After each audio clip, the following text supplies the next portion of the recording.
and welcome to today's episode of Chef Talk. We are so excited to be back with you all this semester and really sharing some great information with you as we kick off this semester. This is February, Black History Month, and we are back with this second annual Blacks in Enterprise and Entrepreneurship in the Hospitality Industry. And tonight we are honored to have some experts and some guests that have experience in both entrepreneurship and enterprise in regards to hospitality industry.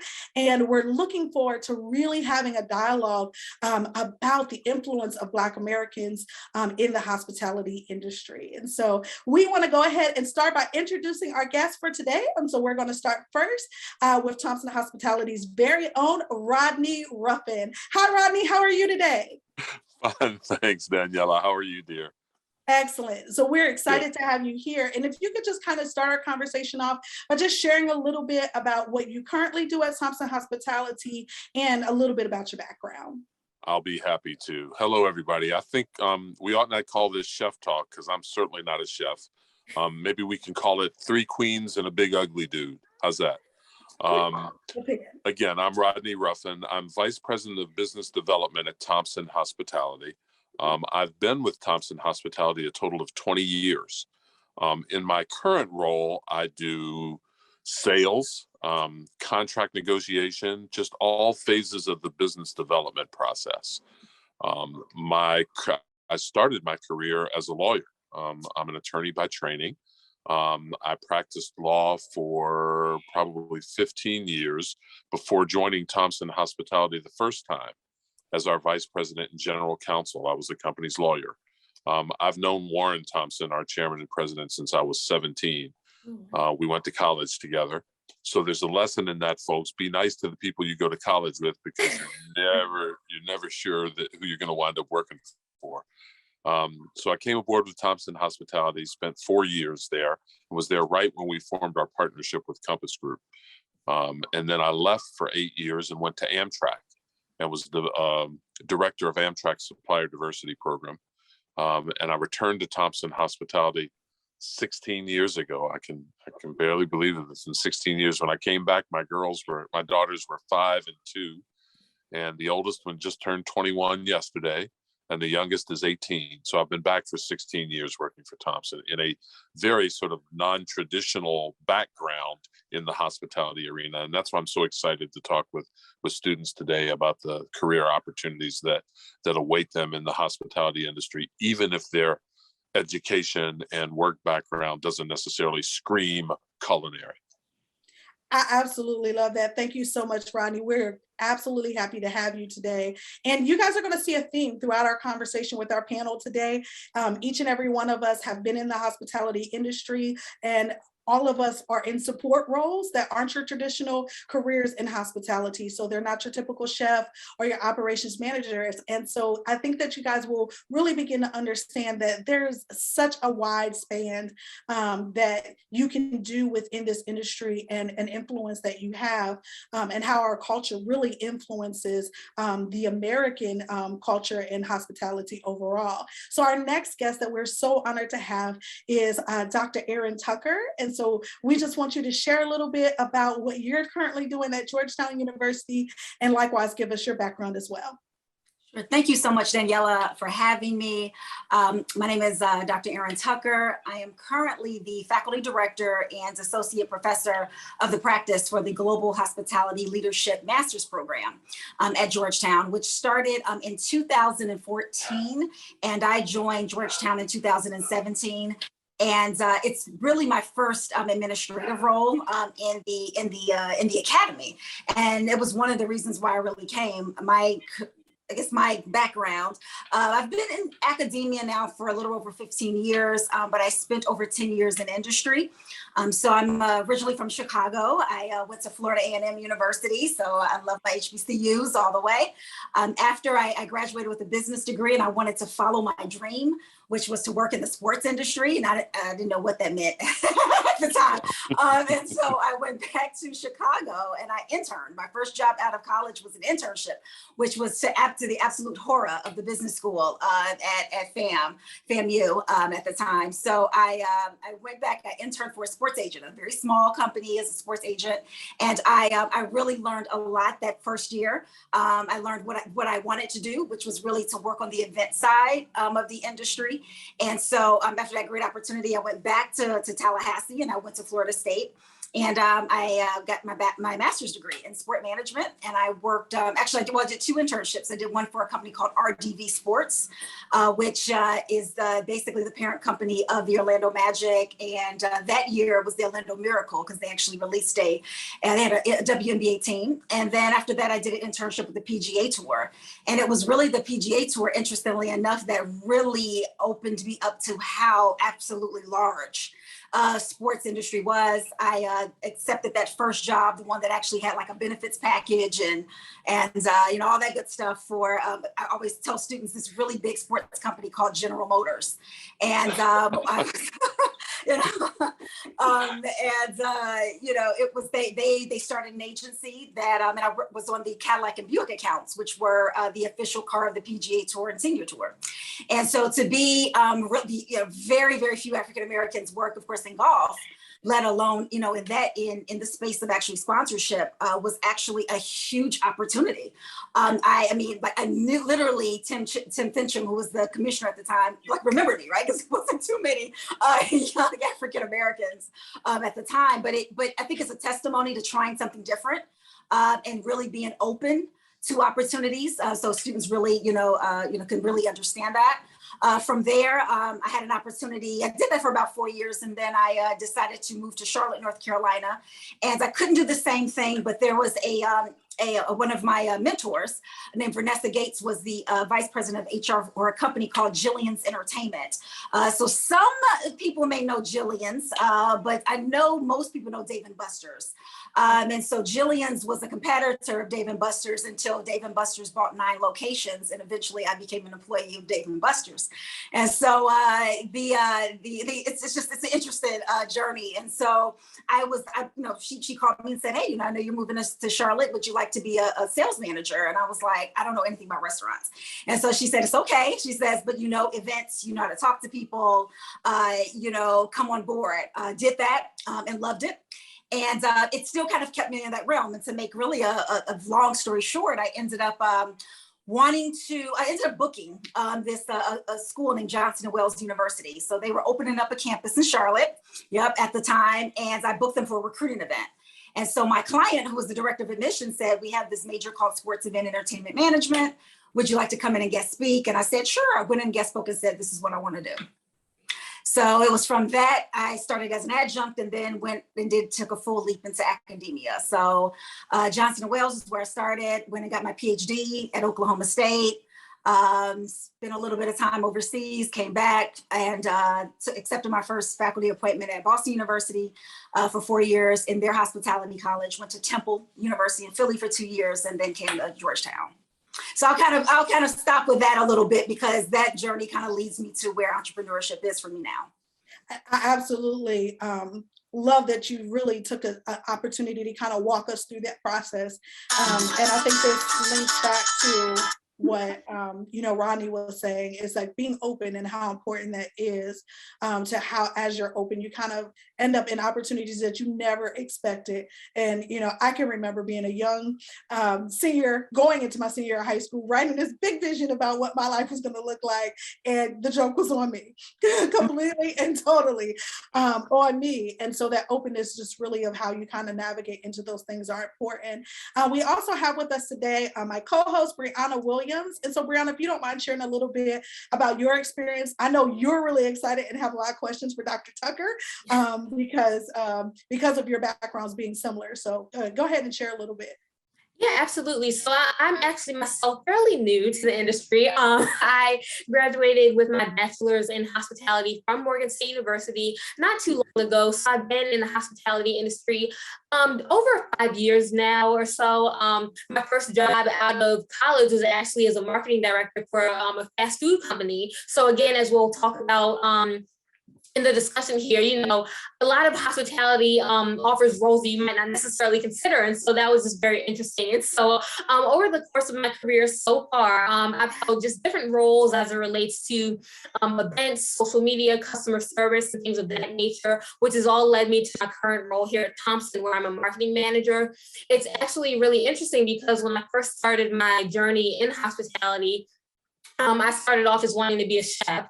And so coming in, I decided that, that wasn't really the role, the direction I wanted to take. So here I am working in marketing, which I really do enjoy. I, do digital marketing as well as working on site at our campuses. And so, as Dr. Tucker mentioned, it's a very interesting journey, one that I'm, still on and working on as we go along here, but I'm excited to be here as well.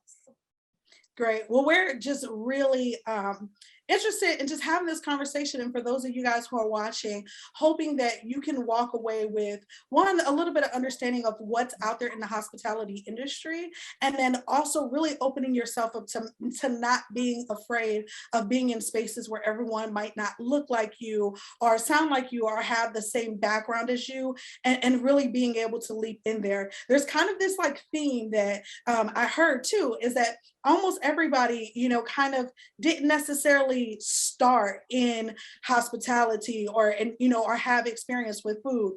And my experiences with food as a young girl is, I remember one time I decided that I was going to have a food fest, and I went and cooked everything in the refrigerator and freezer out of my mom's house. I did get a spanking for cooking up all of the groceries. And so, cooking and serving and caring for people was something that I enjoyed for fun, never anything that I expected to actually do as a career. And so I'm an Air Force veteran. I started my career in the Air Force on the creative side of marketing and graphics and video and all of these different things, and moved on into television. And so I just kind of answered an ad for a company that had a marketing manager. I thought that I was going to be marketing manager on the campus, just at the campus.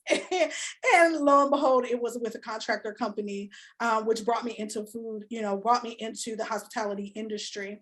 But I've been able to take my entertainment background, my marketing background, and really bring those things to connect with students in a way that I never ever imagined we would be able to do. And so it's just so important to really understand that the paths that we think are our paths aren't always our paths, and that there's different ways that we can begin to walk out what we're passionate about. And so with that, we really want to kind of, talk about, starting with you, Rodny, and you have this really interesting background of being an attorney, and most people never think of attorneys being a part of the hospitality industry.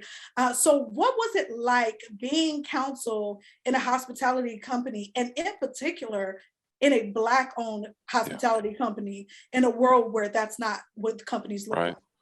It was a great experience for me. I can't tell you how much I learned. And I was with Thompson Hospitality, was founded in 1992. I was at Thompson Hospitality the first time from 94 to 98.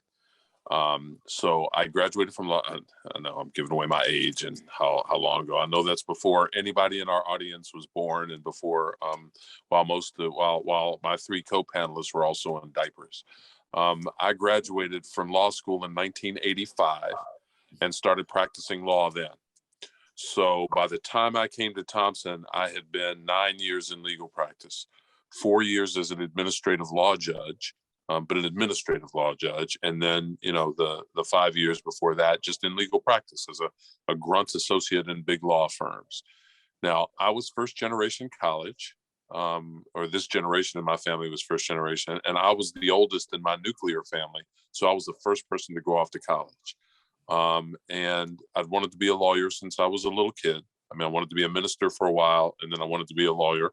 Broke my grandmother's heart when I changed from minister to lawyer, but I wanted to be a lawyer without really knowing what being a lawyer was. Right? Saw lawyers on television. I didn't know any lawyers. Certainly, there weren't any in my family. But I was, I guess, a reasonably bright kid and very talkative. So people who didn't know any more about being a lawyer than I did would say, "You ought to be a lawyer." But it turns out it was great for me. I majored in English in college. Went to law school, loved it. Lots of people hate law school. I have lots of friends who are lawyers. I have a brother who's a lawyer. I have lots of friends who are lawyers who hated law school. Some of them hate being lawyers, but they, to a person, almost hated law school. Not me. I loved it. It sounds kind of corny, but it was the fulfillment of a dream. I mean, I couldn't believe every day. I can tell you the motto on the front of the University of Virginia's law school right now. I mean, I walked around, just couldn't believe that I was there. And liked practicing law as well, liked the challenges of it, and liked all of that. So it was really different in '94 when an old college friend called me up and said, I've started this company. I've bought 31 Bob's Big Boy restaurants. And I'm also going to branch out into contract food service. You write pretty well and you talk a lot. Are you interested in responding to RFPs and doing this? And I was at kind of a personal and professional crossroads in my life. And so I thought, well, gee, I'm not sure. Let's give it a try. I came and I stayed for 4 years in that first iteration. And again, my first probably 6 months there, I was like, gee, what am I doing here? I can't really, it's not practicing law in law firms like I used to. Maybe I failed because I'm not on the legal track. But once I sort of put that ego side out of my head and started thinking about the varied legal matters I was overseeing, everything from people slipping and falling in a restaurant to leases to pursuing contracts, and then started looking at the function. An institution like Georgetown issues a request for proposal. Somebody's got to read that RFP and then write a proposal in response to that RFP, and then stand up and make a presentation based on that proposal in response to the RFP. Well, that's not so different from writing a legal brief and researching the law, and then standing up in a court of law and arguing that brief in front of a judge, or in front of a jury, or in front of a three-judge panel. So once I sort of opened my mind to, this is a lot like the function of the law, and it answered that sort of outgoing, extroverted side of me too, I was able to see just how perfect a fit it was for all the things I'd always wanted to do.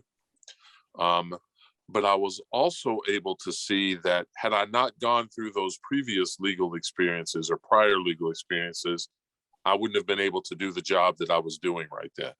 I mean, my first thought, once I sort of got over the, gee, you're not practicing law anymore, was, gosh, I should have done this right out of law school.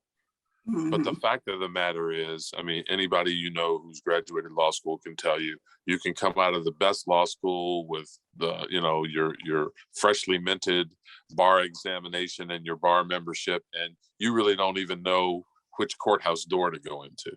You have to practice for a while before you get it. So where I wound up was the time that I spent at Thompson Hospitality in the first iteration was the perfect way to sort of cap off what I'd done in the legal field and what I'd learned in the legal field, the practical legal experience I've had, with the real life practical experience of working for a businessman. Warren Thompson at the time was a 30-something-year-old guy who traded a comfortable corporate existence as a vice president to start his own company. And now he's going to sink or swim. And he's got this team of people around him to help him sink or swim. And I was just privileged to be a part of that team as a 32, 33-year-old guy who got a lot of experience that he otherwise wouldn't have had. So it was a tremendous, completely non-traditional. I hear you when you say, that's not the plan that it had for me. I love the flexibility that all of us have shown throughout our careers, right? Your life has a way of turning out very differently from that movie that's playing in your head. And you either adapt to it or you don't. And I certainly would. I mean, for me, the dream was getting to college and then getting out of college and then getting into law school and then getting out of law school and then passing the bar exam and then becoming a practicing attorney. Nowhere in any of that dream was this picture, but it's turned out to be a really fulfilling career Again, I've been, since 1985, that's years, and 20 of those years have been with Thompson Hospitality. That's the longest stint of any of that. And it's been a challenging, rewarding career that has also enabled me to help feed, clothe, and educate my family. And ultimately, that's what all of us are trying to do. And so I just can't stress enough how important it is to be prepared. But prepared doesn't mean picking this course or picking this career. It means learning as much as you can, staying inquisitive, being true to what you like and don't like, and not having, not being afraid to kind of say, you know what, I don't particularly like this path. I'm going to do a right turn, or I'm going to do a 180 and go in a different path. And I wound up liking where I am very much. So I feel like I got sort of lost halfway through my presentation of my brief, but I hope that was responsive to what you were asking me. No, that was extremely helpful. And just kind of piggybacking on that, Dr. Tucker, one of the things that you said in your introductions, you talked about, being in rooms where you were one of, two that looked like you, or, that were similar to you. How did you handle that? And how did you kind of overcome maybe, some of those feelings along the way? Right. It's a great question. I think that there's a part of it that was a little bit of naivety on my part, because I think I was more paranoid about being starving or broke, that I was so focused on working that I forget, that's what you forget. I was very conscious of it, but I didn't want to mess up. I didn't want to, do anything wrong. So I think that kind of kept me going, around that. And it became, it was not as much really discussed in that. And so I think that was it. Part of that was just that concept. It wasn't until I think I really started to, it wasn't so much the spaces. I think part of it was the timing. I think once I really moved into academia, which was around 2004, 2005, much more discussion, I think, was placed on diversity and inclusion. I think I've been in the space long enough that I remember when I came out of undergrad from FAM in the late '97, urban marketing was big, different worlds, and Vibe magazine, and it was like people were getting all these great cool jobs in urban marketing, and so it was like we were cool, like we were like we had these aspirational images, but when 9/11 hit, all of that kind of, it just got pushed to the background. So then it became, this focus on, really where your value where your value was. And so then the conversation started talking about multicultural. There wasn't as much anymore about as much of the Black experience. So when we speed this up, so about 0405, it started to come back around again. And so really, as I started to move in different spaces and started to see a very different perspective of hospitality, where I started to see more African-American students in these spaces, but I did not see the faculty. I didn't see the deans. I didn't see the recruiters. Then it became much more for me of a calling of, we need to bring more individuals into those spaces. And so that's where really that came from. Even a bit of naivety into the concept of, to our conversation today on entrepreneurship. It was really when I was at Johnson & Wales that to kind of give you some perspective, at the time when Bob Johnson bought the Charlotte, it was the Hornets, and then turned into the Bobcats, and then they built the arena in Uptown Charlotte, which was down the street from where the campus of Johnson & Wales was built. So I had students that, of course, worked there, and it just happened that a student said was talking to his supervisor, and the vice president of guest services for the Bobcats, which are now back to the Hornets, at the time was Marlene Hendricks, who actually came from the Miami Heat. But before that, she came from Marriott she was with Marriott for about 15 years. And she understood the guest experience. And so, they said, do you know someone that could come in and do training? And so he said, well, I have this professor that you may want to talk to. So I went in and I spoke with her, and like everybody gets it. Like there's a whole experience. We don't control what happens on the court, but we control the experience as people, really come in. And so that, she gave me that kind of leeway I did training with Levy Restaurants, which was concession space. I did training for the suites. People worked in the suites, the people who took your tickets, the ushers, all of those. And so that really kind of got me into starting, well, maybe I need this as a business. And it, it started to kind of go around that, there was this great guest experience. And so the general manager of the Charlotte Knights, which was a minor league baseball team that was located in Fort Mill, South Carolina, which is right over the line, they wanted to get their customer service up and running. And so they reached out to me. And so basically I ended up with these 2 contracts. And a real kind of robust ability to be able to hire people. And, while I'm still a professor, and all of that, in those elements, but it was such a sweet spot and a really great time that I was able to do that without, and as we get into further conversation, without the concept of a business plan, without the concept of understanding succession planning, without the concept of actually creating a company. So when round 2 of my life came back around, I said, I'm going to structure a business. But all of that has been kind of that journey of how, organically, really being in a space where there was just nothing there. There was a gap, or there was a problem, and somebody needed somebody to come and just fix it. Rodney scenario. It wasn't like, it was, I'm coming into a space where it was just like, well, we need someone, that can do, what we need to do. And I said, okay, and I just figured it out, and it was there.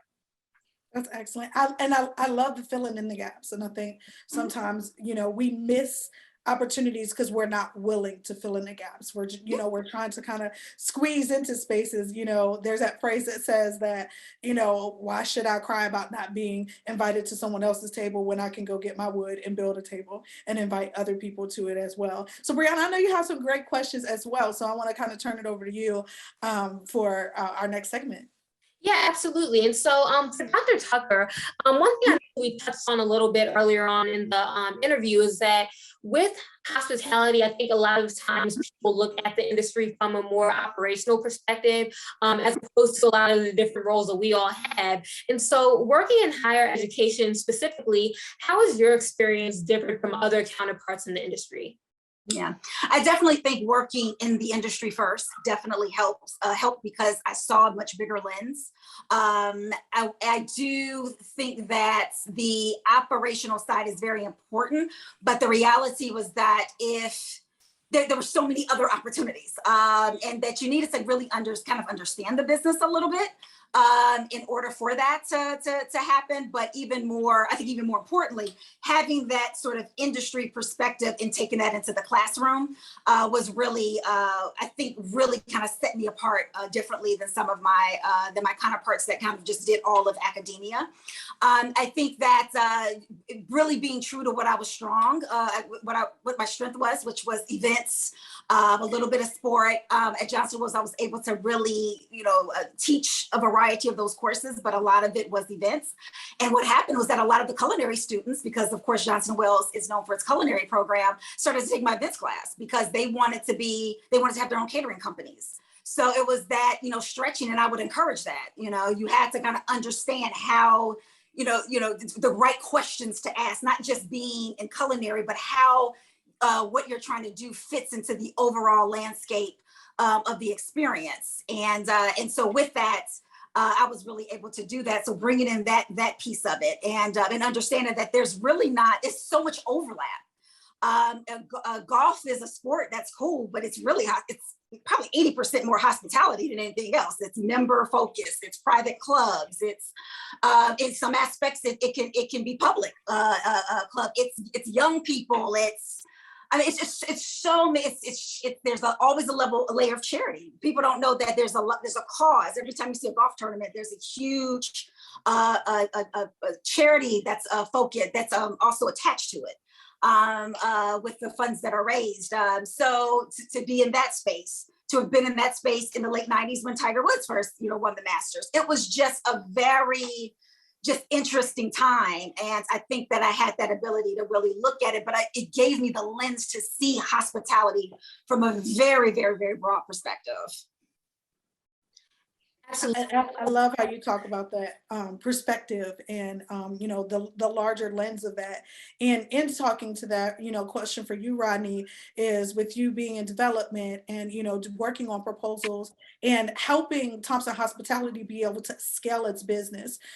We've seen kind of the landscape of people taking positions on diversity and inclusion in the marketplace in a whole different way.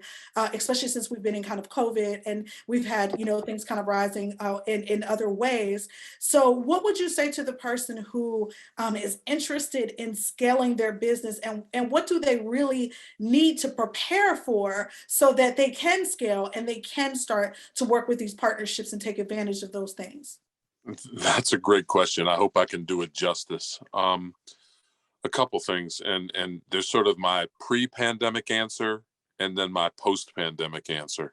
When I would recruit on some of our HBCU campuses, people would say to me, gee, Mr. Ruffin, you seem like a nice guy and your company seems like a pretty good company, but I'm the first person in my family to go to school and mom and dad didn't sweat and strain for me to go work in somebody's kitchen.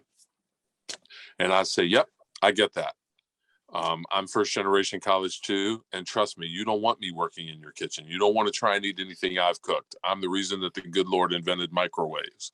So, but there are whole careers out there. It reminds me of that old real estate commercial from years ago where people said, I didn't know those homes were there. I didn't know those jobs were there. There's so many jobs and careers and fields within hospitality that you might just have zero line of sight around. So now what does that mean for the business? Supplier diversity is my passion, helping the minority-owned business that I work for, Thompson Hospitality, continue to grow, but helping also local, small, women-owned, disadvantaged businesses grow is a constant challenge, struggle, battle, and you always have to keep your eye on the ball. I'm going to give a gratuitous plug to my friend, Dr. Erinn Tucker here. She hosts Black Restaurant Week in DC every year. And Thompson Hospitality's been, and COVID has my math all off. I want to say it feels like it was either 3 minutes ago or 20 years ago. It was probably 3 years ago that we did it. But one of the things that you did that I love, aside from the Black Restaurant Week piece, aside from the panel discussions, was you hosted a vendor fair.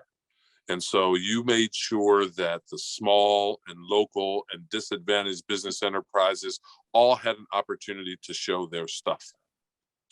You got to be nimble, you got to be agile, but you also have to be big and strong enough to have the wherewithal to withstand things like COVID. And those are kind of opposite, right? I mean, because usually nimble is small and quick and able to turn on a dime, and strong is often big and having resources. The trick is in having enough resources, but being able to turn those on a dime. So what I would say to a business that's trying to grow and scale is find a niche that can be yours, but also be able to use the word that I'm hearing a lot these days, pivot into something else, right? You hear stories of perfume companies that 2 years ago pivoted to making hand sanitizer, right? I get a little frustrated sometimes when I see a business that tells me that they are the best in the world at networking, landscape management, janitorial, and baking cookies. You can do 5 or 6 or 7 different things, but they probably ought to be related. Because my question for you is, when was the last time you asked the person who made you some cookies to set up your network?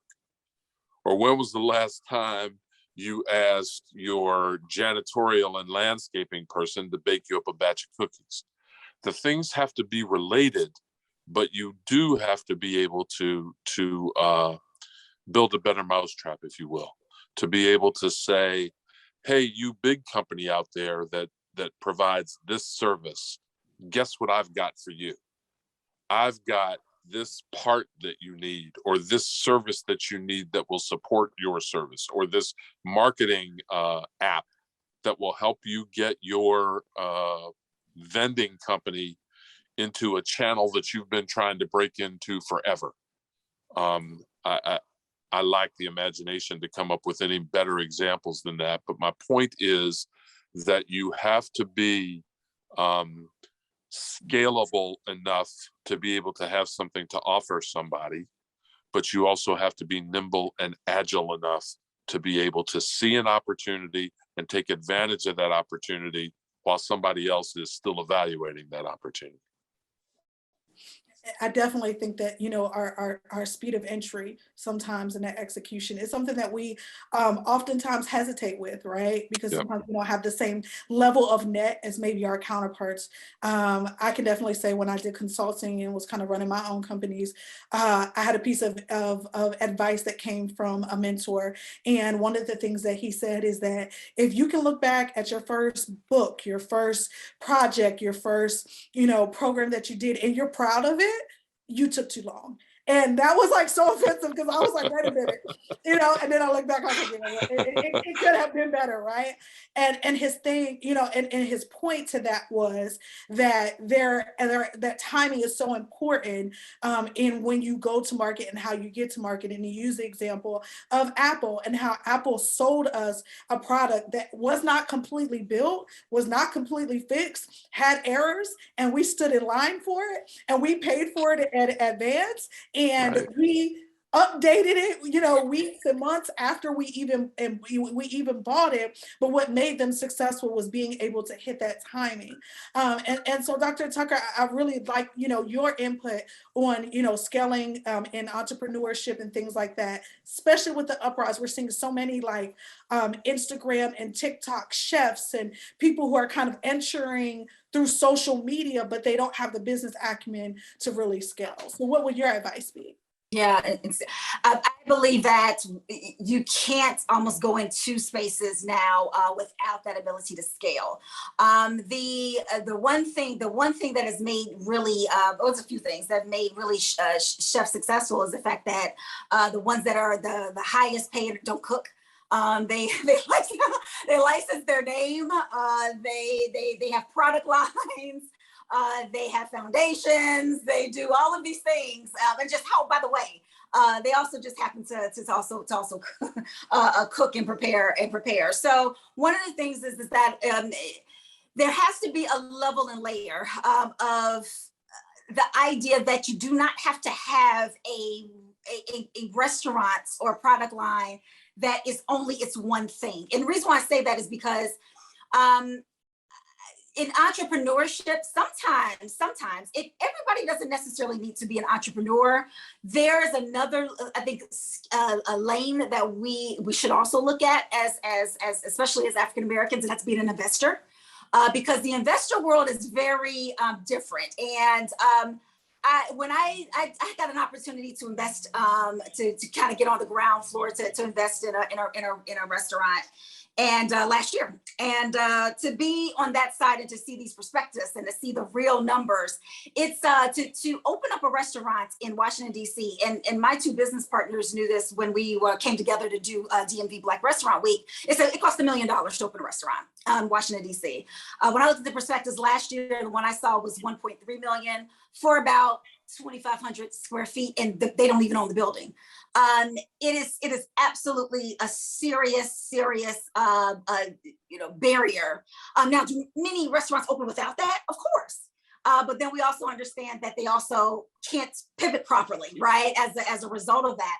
So I think that we need to keep in mind a lot of times in going and scaling that. I understand that you want to have like the most authentic jollof rice restaurant, the most authentic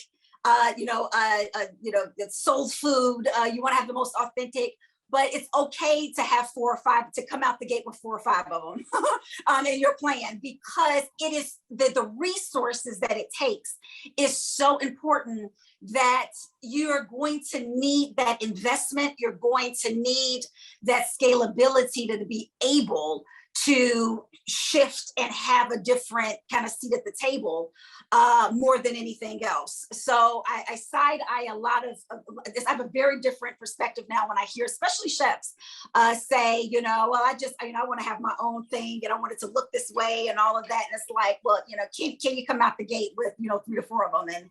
And because it's serious business now. So when it comes down to that scalability, very, very important. To just very quickly reiterate about the Apple, your example about Apple products and it not being perfect. That's another thing. I think that we put pressure on ourselves, especially as African Americans and as the consumer, that we have to be perfect. We have to have the Black girl magic. We can't have one thing out of place. While our brethren can come out with beta testing, their stuff not together, and we give them opportunities over and over and over again. And I think that that's a perception flaw that needs to be fixed. Erinn, Daniela, I'm sure you have a question too, but Erinn's got me getting my AME shout on here. There are a couple things that she said that I really want to respond to. One of them is this whole notion of being able to have a couple of concepts out of the gate, right? And as horrible as COVID has been, that has provided us with some unique opportunities to do that, right? The whole concept of the ghost kitchen. Mm-hmm. In the old days, you would never dilute your restaurant by putting another concept in there. This is a pizza joint or a hamburger joint or a steakhouse or a seafood place, and that's all it is. Well, now we are very comfortable with the concept of the ghost kitchen and having a couple of concepts so that you can go into a matchbox and get milk and honey out of it. And I got to tell you, that's great because I love our milk and honey offerings. They're all in Maryland. I live in Virginia. I'm not going to get on the Beltway and drive around to go get milk and honey as much as I love it. But if I can order milk and honey offerings out of a matchbox in One Loudon or in Reston that I couldn't before because I never would have done that. But now COVID presents me with that opportunity. I'm certainly going to do it. And that's opened that door. The other piece of this that I want to just make mention of is being a chef is wonderful. And if you got that talent and that's your passion, fine. A generation ago, nobody, before Top Chef and Iron Chef and all that, nobody knew what a chef's job, that job was shrouded in mystery. You had some idea of what a chef was, but you didn't really know. Well, in that same way, there are a whole bunch of food service, just in food service opportunities that don't involve being a chef. I will tell you now, having seen as much of this industry as I could, if I could have any kind of business, it would be a vending business. It ain't sexy, it ain't cool, but it's got double-digit profit margins. Now, it's got all the difficulties that any difficult business is. You got to have good people. You got to have your trucks out there rolling. It's capital intensive because machines are expensive. You got to have a warehouse full of food to put in there.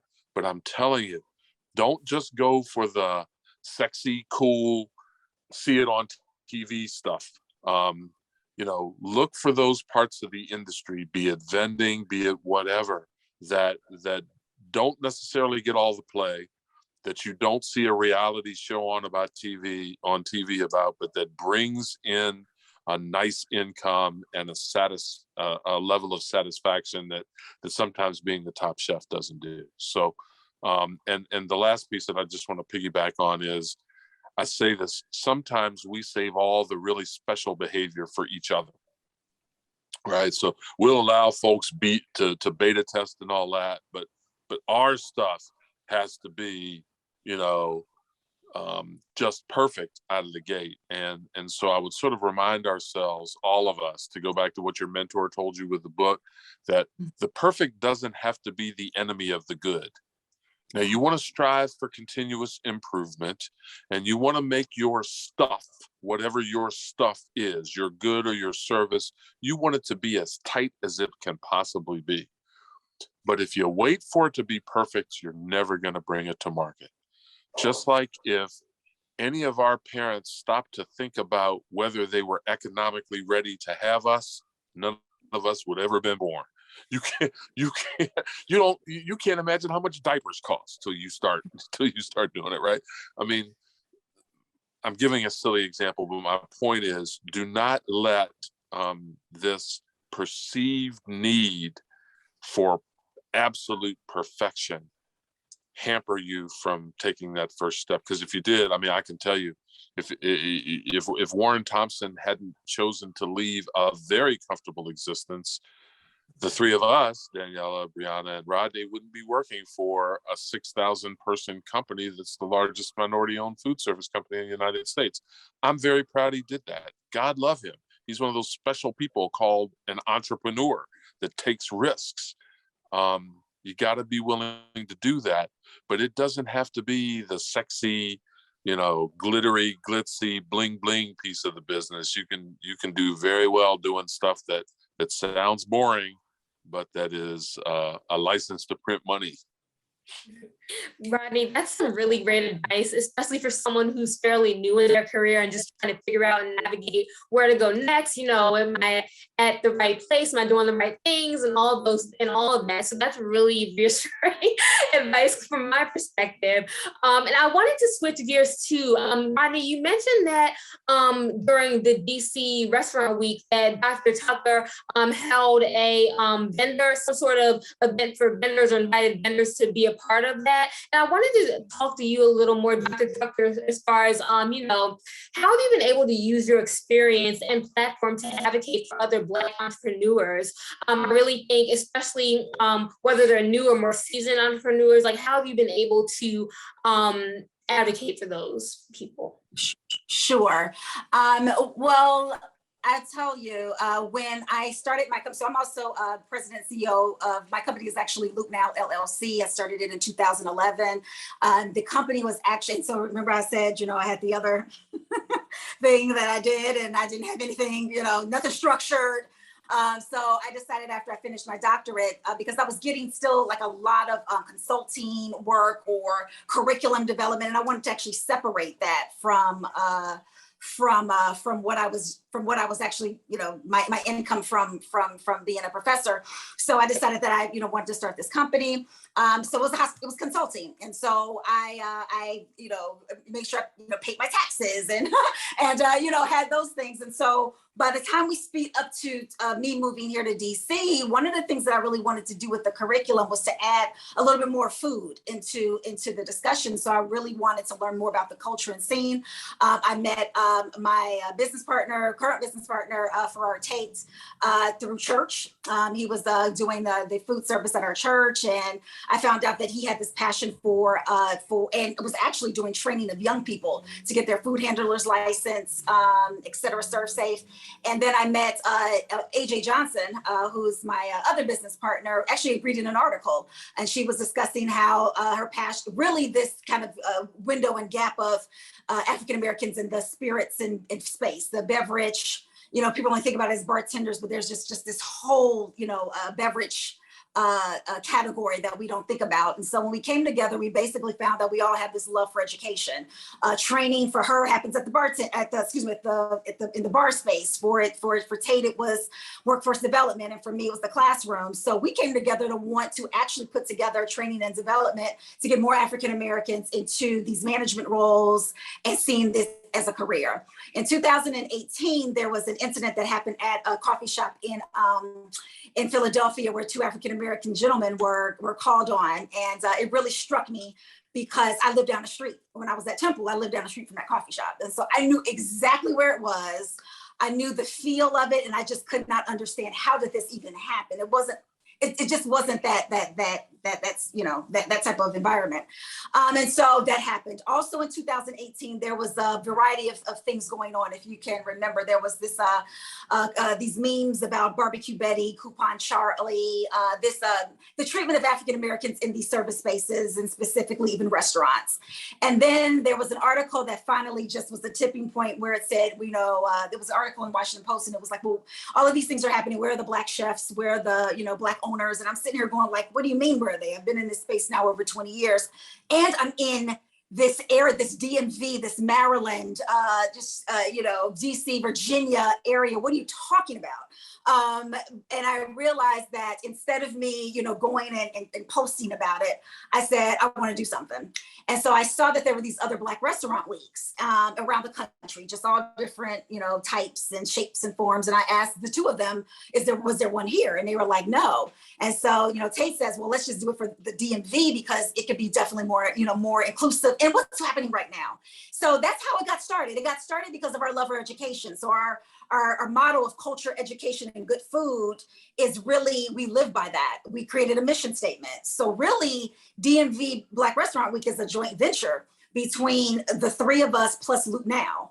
And so with that, we were able to really come out with a structure. At the beginning, it's so interesting when, and Thompson Hospitality has been with us since our beginning in 2018. We knew very clearly that what our mission was, and our mission is to support and sustain and help sustain Black-owned businesses in the food and restaurants and hospitality space through professional development and education while creating a food ecosystem. Because we know that a week does not save any business or a restaurant, but an ecosystem of collaboration does. And so that was our focus, and that's what we came out with. So what's the funny thing about not being perfect is that I did not know how to do a website. I just went on to Wix and just did one. And so when it was released in a Washington City paper that we were doing this, our website was up, but we would say we were going to release the restaurants on October 1st. And so when we released the restaurants, because I'm just that academic, I said, let me put them in order. Now, of course, it looks very different. It's got geo-tracking and all that other stuff. It's really, I was like, oh, let's just put it, the restaurants in order. And so when it hits, it's, the first, people saw American Tap Room, and then they saw, I started scrolling down, saw the Delegate. And they were like, and there's something about Black Twitter, if you've ever been on the receiving end of it, it is intense. And I and my group was on the receiving end. This is not Black-owned restaurants, and all of those things. And really remember specifically that AJ said, what are we going to do? How are we going to respond? I said, this is great. We're not going to respond at all. We're going to just let this conversation go. And fortunately, we didn't have to. Thompson Hospitality went and actually tweeted, oh, by the way, this is our ownership group and these are our restaurants. But it opened up this discussion. What does Black-owned businesses look like? What are they supposed to serve? Everything I will say this on record, it's not a struggle story. It's just not. It's about business. It's about knowledge. It's about intergenerational passing, knowledge on to the next generation. Those are ideals that need to be thought about in the space that we're in. And so for us, it was just, for me, it was just a no-brainer where I'm like, of course I'm going to reach out to Thompson. This is the largest Black-owned food service company, and they're in Western Virginia. And it was once again a naivety, like, why would I not? Reach out. And so it made us a very different, a service and product. We function 365 days of the year, helping Black-owned restaurants, but also just keep in the space to really be able to get that education and knowledge. Part of that is being a conduit to government, because we have that experience in being able to link government to these small businesses. This is still pre-2020. We knew when we came out with the model that the culture of African-American ownership really in the United States comes from catering, which was brought through the Black church. So we partnered with the Black churches very early. We included caterers that they could sign up for the week. We included coffee shops and wine bars because every other Black restaurant week was doing the 1990s model of you have to have a prefix menu. Well, even the culture of food in DC is takeout. It's what's lived by. And there's so much, especially within Baltimore has its avenue and area and the neighborhood restaurants and that scene that we want to definitely really, get even more into.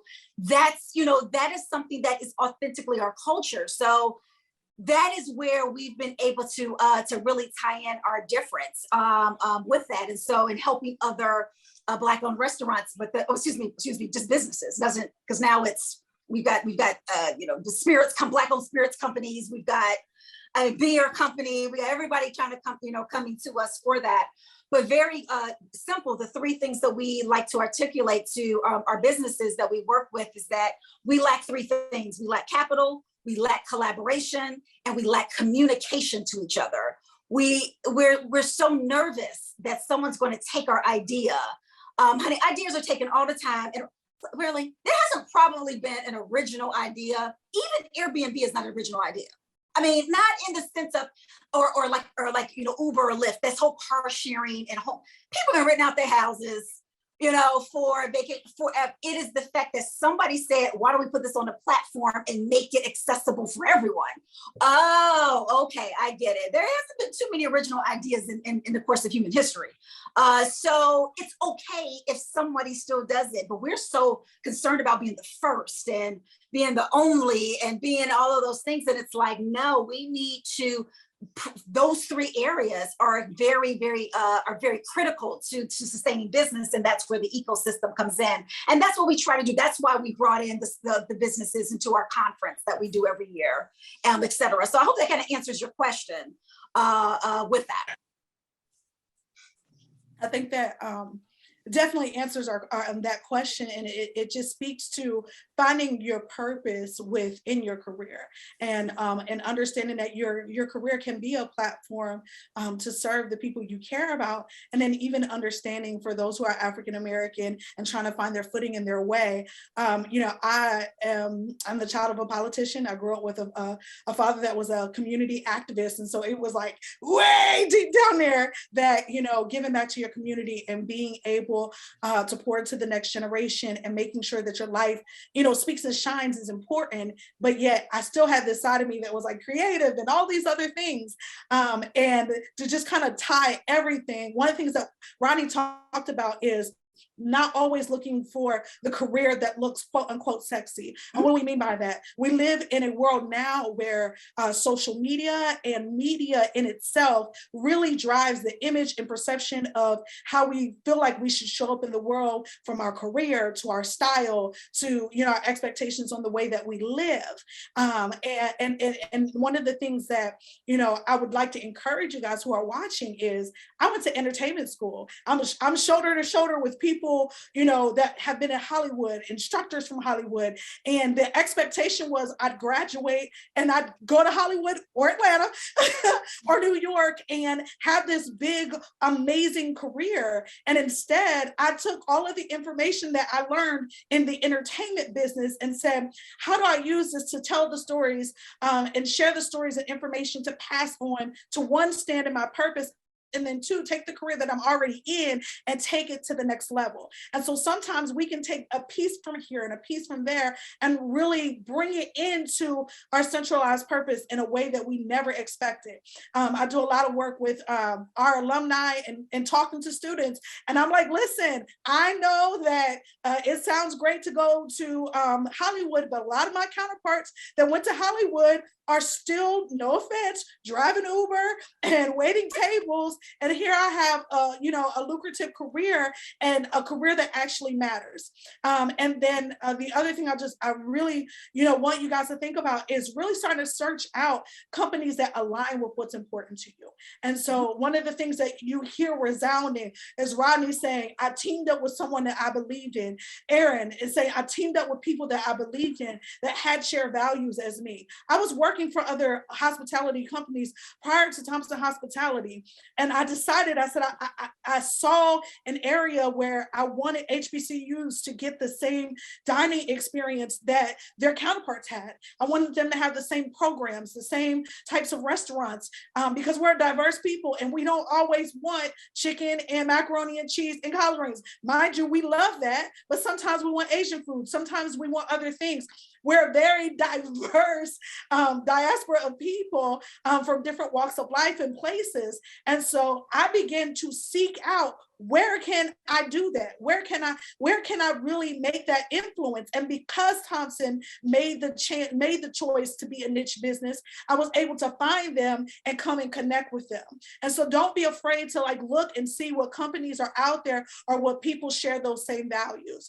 And so, today was really about being able to gather and celebrate the contributions that we have in the hospitality industry and bring some people before you to make you really, really understand that you're not alone in this industry. You're not alone in your dreams and your vision, no matter what it is that you're looking for, and that there are plenty of people out here that are willing to support you and help you along the way and in the journey. And so what I'd like to do is do a roundtable of just final thoughts. If you could leave our campus communities with one piece of advice that they can take with them into their career, whether it's in enterprise, whether it's in entrepreneurship, and whether it's just in freelance and working for themselves, what would that one thing be? And so I'd like to start with Dr. Tucker. Oh, wow. I think, well, one of the things that I think should definitely take away is that there is, regardless of, you find what you're really good at doing, and there's a space for you in this discussion, and learn everything about your industry, and especially regardless of whether it's we're talking, we're chef talks right now, and this kind of element of chefs, it's a very interesting sort of avenue, because I was asked to be on the James Beard Foundation as a chair this year for one of their committees, which is the restaurant and chef committee. But the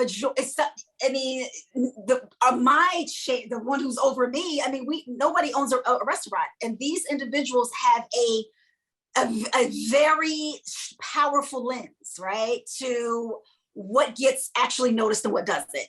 Journalists, writers. So if that's your strength and area, there's a space for you here. I'm an advocate of supporting Black-owned businesses, because the sports agent that gave me my first opportunity out of undergrad was a black business. The vice president of HR for Jillian's that gave me my first opportunity, African American woman. Rodeny and Warren Thompson and the team, they were like one of our first major corporate sponsors. So do not, we promote and hire each other, of course, amongst everybody else, but to not push away opportunities just because it doesn't look the way that you want. So there's definitely space for you. Don't in the space that we're in right now. There's a lot of will the restaurant industry survive? Are we really asking ourselves? That's not really the right question. It's how is it going to look? What gap can you fill that exists that you can contribute? It is. I understand that what is being mentioned is that this industry does not pay very well. I started in sport. Sport doesn't pay any well, which overlaps a little bit of entertainment, doesn't necessarily pay very well. But nobody leads with that. They do not lead with that. They lead with come into this industry, and you can make and do what it is that you need to do in order to succeed. And the charge that I, really am giving to every executive that I'm speaking with in hospitality, regardless of whatever sector it is, let's stop leading with this. Oh, you're not going to make a lot of money. Oh, it's going to be stop that. Stop. Just stop. We're going to stop this right now, okay? And this is being recorded. That instead, go back to when I started, as a teacher. People will come, these companies will come in and say, this industry is for you. It's a great industry. It's a lot of work. It's a lot of fun. And it doesn't matter what you look like. You don't know what, you can do. That's the conversation.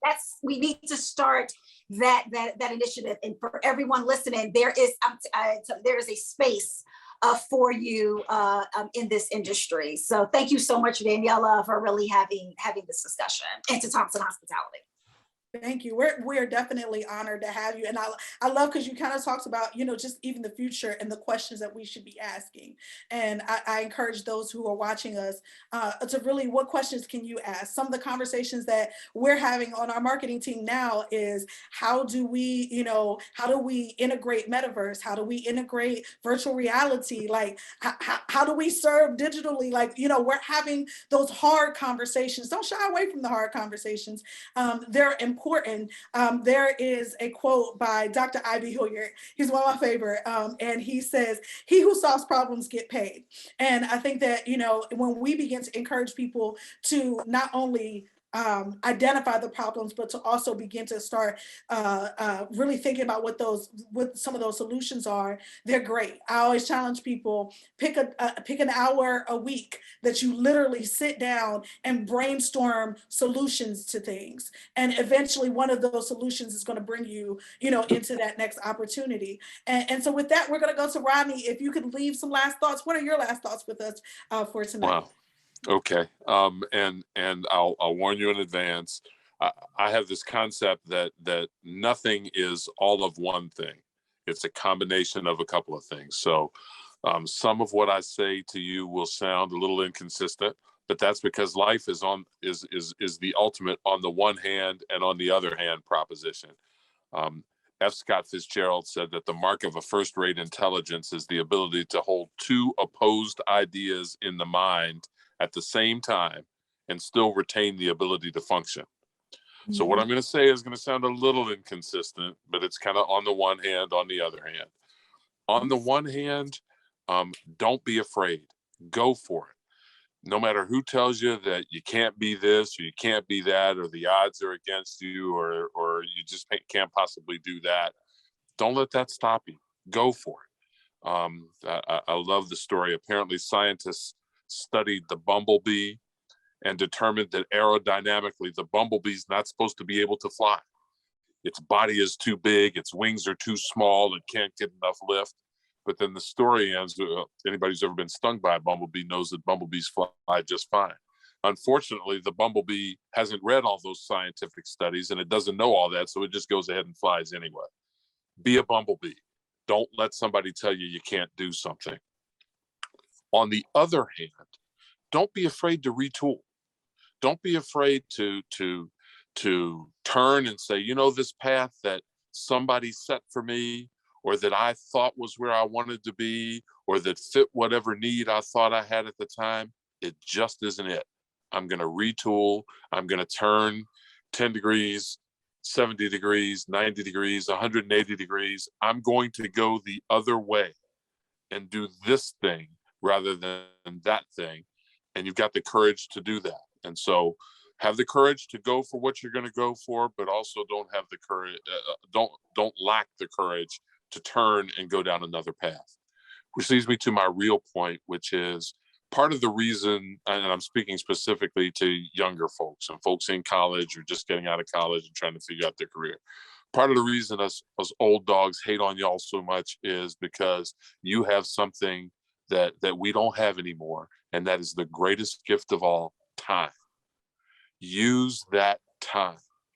There are going to be people who have more money than you, but what they don't have is the ability to take that money and over time let it grow by investing, as Dr. Tucker talked about.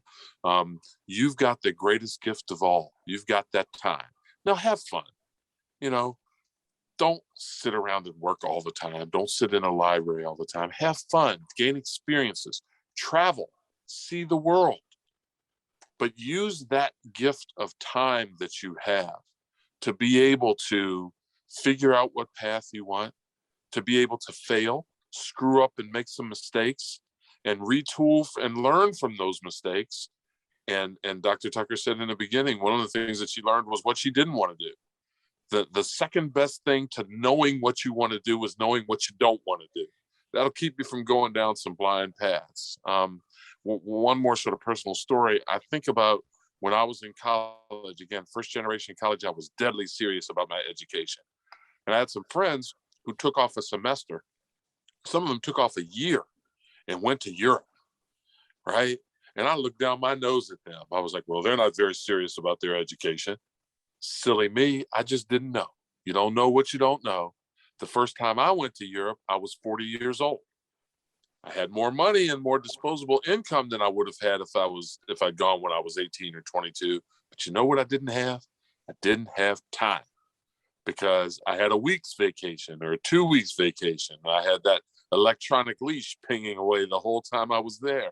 And I had that calculator clicking in my head. Okay, I've spent this much, but I got a mortgage and I got the car payments and I got this and I got that. You know, what I didn't know was that I would never again be 18 or 22 years old and feel like I was made out of some kind of fireproof metal and able to just hitchhike across to Europe on a Eurail pass and sleep on the floor of a youth hostel. 40-year-old me wasn't going to do that, y'all. My point is, you have this time. Use that gift that you have now, because I promise you, you're going to blink your eyes and you're going to be an old gray-haired person before you know it. So use that time to decide what you want to do, to pursue what you want to go after, to change and retool and do something different from what you were doing, but to live your life and to have the kind of experiences that will tell you where you want to go. If you guys don't have a handful of notes or tears in your eyes at this moment, I'm going to ask you to rewatch today's episode. This has been a great opportunity to just really learn and take in and just kind of sit in the information. And so, Brianna, as you being the person that's kind of a little bit newer in your career, what was your aha moment today? So there were a couple. Honestly, this has been, like you said, very inspirational, a lot of great ideas and things to take from it. But both Rodny and Dr. Tucker both touched on the idea that, there's room for everyone in the industry. So that's one thing that's really stuck with me. I've heard a story, it's like, especially for entrepreneurs, for example, when you go to a grocery store and you walk down the aisle and you see all these different brands of water bottles, for example, there are tons of different brands, but they're all selling the same product.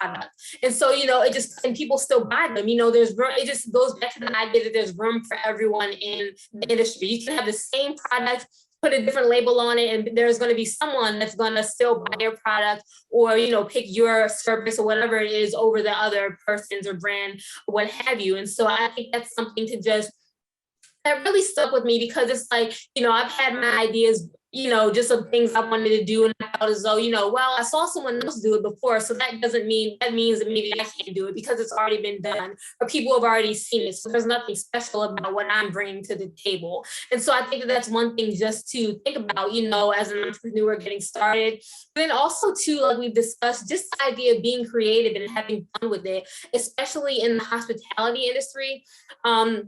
I've learned this so far over my career up until this point, but, just the idea that you can make it whatever you want to make it. I came out of college and I was like, well, I have this degree in hospitality. What am I really going to do? But luckily my first opportunity that I had out of college really kind of, I feel like, helped me get an idea of where I was going in my career. But just the idea, as Rodny said, you can always change, you can always decide to do something different. But, use what you do have, take opportunities that you do have in front of you, but still have fun and be creative as well. And so definitely inspiring. And like you said, Danielle, if you need to rewatch it, take some notes if you haven't already, because there are a lot of good points that were made tonight. Excellent. This has been a phenomenal time well spent. We absolutely appreciate the fact that you were willing to invest this time to just have a conversation that can be watched and rewound and really taken in a very meaningful way. So on behalf of Thompson Hospitality and THTV, we want to say thank you for being our special guest for this Black History event. And we're looking forward to seeing you guys next month on the next episode of Chef Talk.